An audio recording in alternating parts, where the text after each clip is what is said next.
আসসালামু আলাইকুম বন্ধুরা, চলে আসলাম নতুন একটি ভিডিওতে। তো সাইকেল চালিয়ে আমার এলাকার আশপাশের গ্রামগুলো ঘুরতেছি। তো আজকে ঘুরতে ঘুরতে চলে আসলাম জগদল মহাবিহার দেখতে। ধামহাট থেকে প্রায় 6 কিলোমিটার পূর্বে, এটা মূলত 1 নং ধামহাট ইউনিয়নে অবস্থিত। এই মহাবীরটি পুরোপুরি ঘুরে ঘুরে দেখবো এবং এটা ঘুরে শেষ হলে আলতাটিকে জায়গার জন্য যাবো সাইকেল চালিয়ে। ওই দিকে আমার সাইকেল।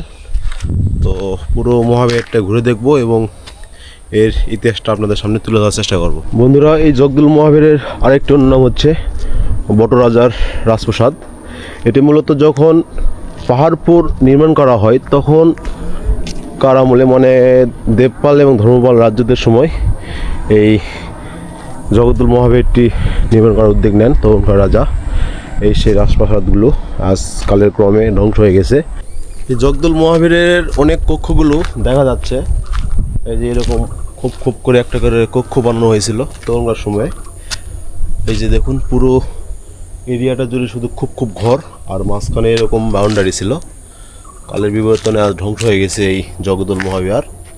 তো বাংলাদেশ সরকার যদি কিছু খনন করে তাহলে এই মহাবিহারের সম্পর্কে অনেক কিছু তথ্য পাওয়া যাইতে পারে সম্ভাবনা। তো খনন কাজের প্রচেষ্টা চলতেছে। এই যে দেখুন, খুব খুব ঘর।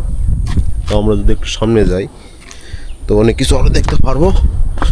আর এই মহাবিহারটি ধামহাট সদর থেকে 6 থেকে 7 কিলোমিটার দূরত্বে এই মহাবীরটি অবস্থিত। এই মহাবীরটির অপর নাম রাজা বটবৃক্ষ, যাকে বলা হয় বটরাজা বলা যায়।